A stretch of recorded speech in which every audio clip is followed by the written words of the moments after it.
previously on Sort of Happy.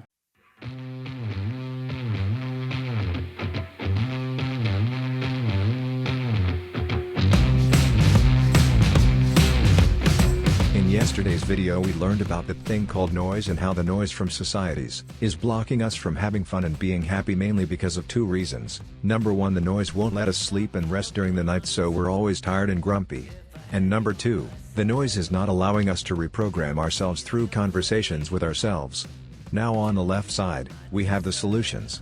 The first one was 1-minute breathing, which is, as you can imagine, doing 1 minute of breathing. In this video we'll see what are the other mysterious solutions that have helped me control the noise from the world.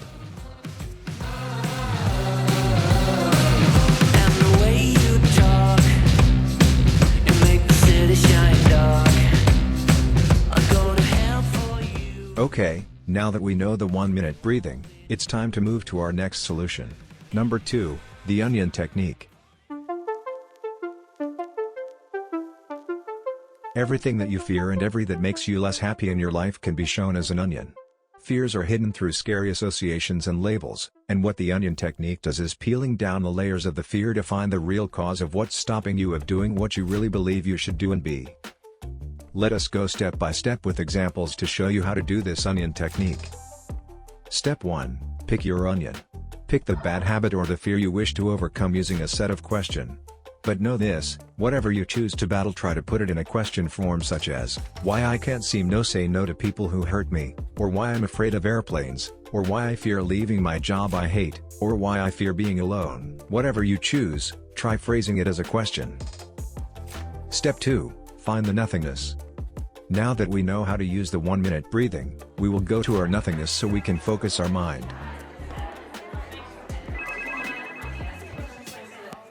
Let's nail this royalty free motherfucker.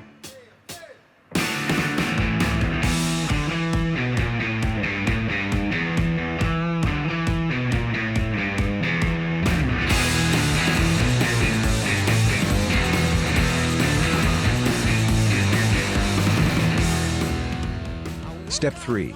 Peel down the onion. Now that we're in the nothingness, we can make questions to ourselves and peel down the layers of the onion that are making us unhappy. Let me give you some examples.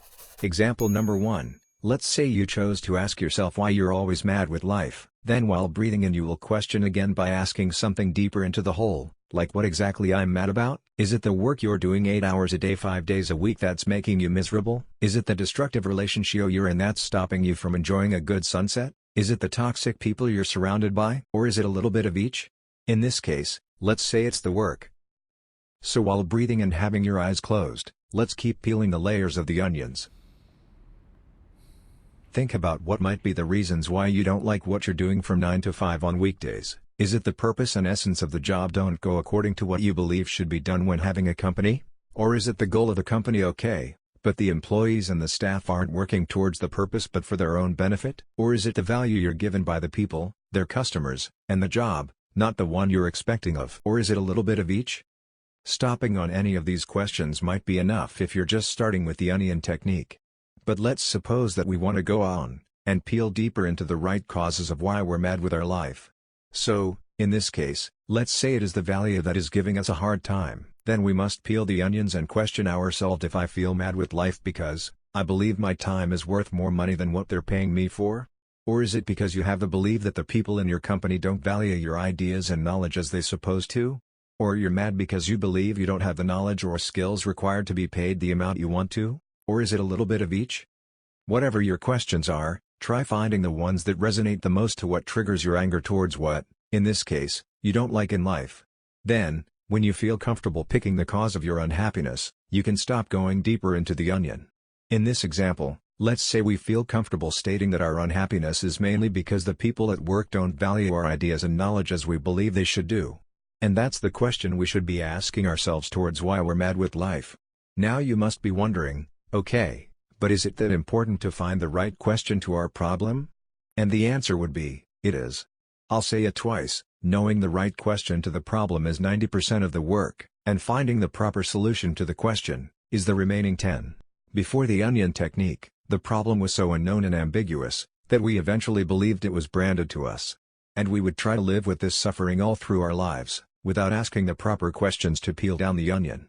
Then to wrongfully conclude to ourselves, this is it, this is who I am. This is a fear I'll have to live with. Without ever understanding the true reasons what was really causing you the unhappiness and what was deep in the onion.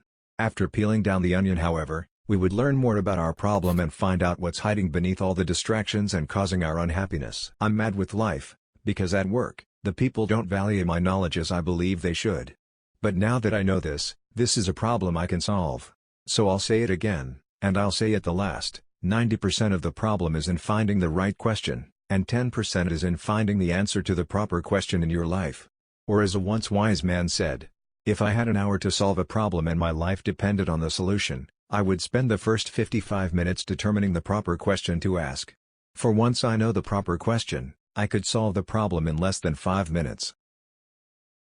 And that's exactly what the onion technique does. It helps you find the proper question to the problem within your life. Now, before we go to the next step of helping you out on the solution, let's look at another example. Example number 2. Let's pretend that you're frightened of flying, to which you pick that as your onion and ask yourself, why am I so afraid of airplanes, and get ready to begin the peeling. The first question can usually be targeted into finding what are the triggers causing the fear. Questions such as what exactly do I fear when I fly? You will brainstorm while 1 minute breathing to answer yourself, for example, that A. Maybe it's the chance of dying by crashing down flat face to the ground, or B. Maybe it's the turbulence that gets me going into full panic mode. Now let's say that the low probability of air crashing, in this hypothetical, doesn't seem as scary as what the shakiness in a tin can do to your body.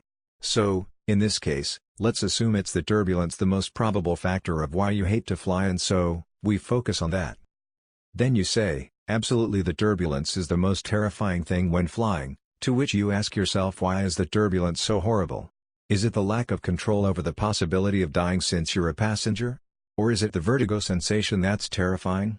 Or is it because it reminds you that death might come any minute and at the moment there's nothing you can do about it? In this case, let's suppose that turbulence triggers the fear of death immediately, and that's what's stopping us from taking a flight.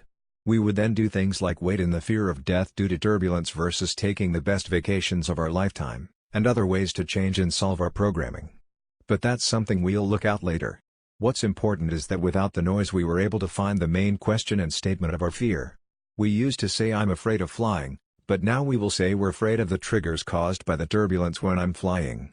And stating that is solving 90% of the problem.